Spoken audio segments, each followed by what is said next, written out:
Types of motives. Motives can be classified into three types: biological motives, social motives, and personal motives. Now, hunger, thirst, the need for sleep, and maintenance of the temperature balance of the body, this is all a part of biological motives. Whereas social motives include the need for achievement, the need to be aggressive, power motive, curiosity, and gregariousness. Gregariousness basically means to be enthusiastic, to be energetic for each and everything, that is called gregariousness. Let me come to the physiological motives. Those motives which are necessary for the survival of any organism. For example, food, water. These are your physiological motives. You are driven to the canteen or to the kitchen if you're feeling hungry. Similarly, you want to take out your water bottle when you're feeling thirsty. So they are essential for the survival of the organism. They have to be satisfied. Unless you are able to quench your thirst, unless you are able to take food at the time when you are hungry, all right, you will not be able to do anything further. So these drives become active when the physiological balance or the homeostasis. Homeostasis is known as the equilibrium of the body, the balance of the body. When that is disturbed, the biological motives are highly required. All these motives are unlearned or inborn in the organism. I mean, nobody learns that I have to have food or water. They are all inborn within the organism. Next, we come to psychological motives. These motives are also referred to as the personal motives. The motives are personal in the sense that they are very much specific to the psychological makeup of an individual, but not essential for the survival of an organism. Now, if you look at this particular web chart, it shows you three types of psychological motives. One is the need for affiliation, which means friendship, the need for achievement, that is to achieve something, some goal in your life, and need for power, that is to exercise dominance, to gain power over somebody, that is referred to as need for power. All right, so we will take up only two types of motives here. One is, the psychological motives here. One is the need for affiliation, and the other is known as the need for achievement. So, need for affiliation. Human beings, we are social beings, and we need to belong to a society. Nobody can survive alone in the society. We need to belong to the society because we have to work with the society. We feel secured with the society. We have a status in the society. Our value, judgment, or self-esteem increases when we are with people. So there is a desire to be with people. So during adolescence, you will find that you are quite inclined towards your peer group, and as you grow up, you are more inclined towards the group to which in which you are working. That is in the organization. Similarly, families, groups, and countries together, they are bounded, or they are bonded rather, by this particular need for affiliation. Human beings differ from each other in which how much they would like to associate with other people. Some people avoid being alone, put a high priority on their friendship. They try to please other people, whereas other people are feel contented. They are feel contented that they are alone, and they are not concerned about making other people happy. So people with the need for affiliation, they have the following characteristics. Number one, they are very friendly, outgoing, cooperative, and eager to join the groups. Whereas the people who are having low need for the affiliation, they are very reserved, they are very quiet kind of people, and they are completely aloof. Okay. Now coming to the next, which is called achievement motivation. An achievement motivation is to master your challenges. In our life, we face a lot of challenges, lot of adversities, lot of goals that we need to achieve, and we have to achieve that standard of excellence. Always remember, your personality and your situational factors, they influence your achievement motivation. Need for achievement involves setting standards, competing with the peers. You tend to have a look at the number of your friends, how many marks that person has obtained, so that you can compete because you want to achieve a particular level. You want to be excellent in whatever you do. You want to be successful.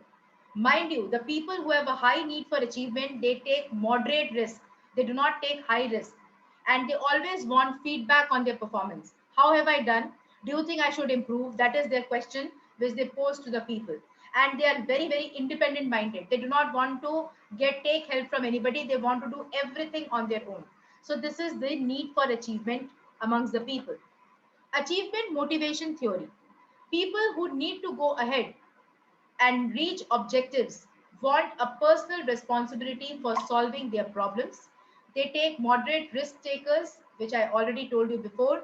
They want feedback and often do not get well along with other people or take or other understand the others' concerns because they are so self-driven. They want to overcome all the challenges on their own. They do not want to get along with people and understand their problems. That is the only lacuna of the N high achievement people, need for achievement people. Now, there are two types of motivation. One is called external motivation, and the other is called internal motivation. External is called extrinsic motivation, and internal is called intrinsic motivation. The motivation that comes from outside. For example, you get a reward, you get a medal, all right, you get a prize, you get money for doing something, you get recognition.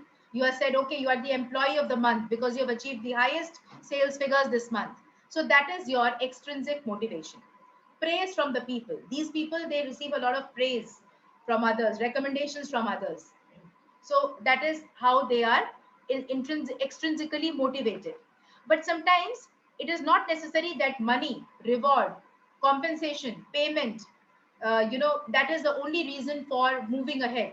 You have internal factors also. As I told you, you need to be self-driven. So that is called intrinsic or internal motivation. For example, a student who is internally motivated will learn, complete his assignments on time, and where the student is externally driven, will be completing his lessons to avoid punishment, to get recognition in the class. So this is motivation is the answer behind all these questions, that why a person does a particular task. So intrinsic motivation, as I just told you, it is something where you are internally driven because you derive a sense of satisfaction when you are able to achieve something. So that accomplishment, that feeling of accomplishment cannot be substituted by any external rewards for yourself. Now, what are the sources of motivation? There are many things which are the sources of motivation. First of all, you need to read good books. Music is a powerful motivator. If you listen to some good music and then you study, your day is made. If you solve accountancy problems by listening to music, you will find that you get so motivated, right? Because you get more focused. Books, you should read good books. Books are also a powerful motivator. They provide you with information and they broaden your knowledge. Activities like competitions, games, interviews, all right, they also help in increasing your motivation level. Expansive thoughts. Expansive thoughts means need to be positive. Something there is This is something called positive psychology. You need to be positive. You need to be very optimistic about things. You need to be concerned about your diet, about your exercise, about your positive attitude. You need to have positive thinking. Always think positive. That is called expansive thoughts. Expand your thoughts. Live in the present. Do not live in the past. Do not think much about the future. Live the present because present is your actual life. You should live it. Mindfulness. Students, I will share information with you later on, but mindfulness meditation helps you to build your concentration level, helps you to improve your attention span, helps you to do your tasks with complete focus and concentration. Mindfulness is really very important. As a student, you must implement this in your life. And dreaming, of course, there is no harm in dreaming and getting ahead, that okay, I aspire to be like this, right? Also, it will help you to clarify your thought process, that how will I go about in achieving my goals. So with this, the sources of motivation, they come to an end, and I will resume my next topic in the next class.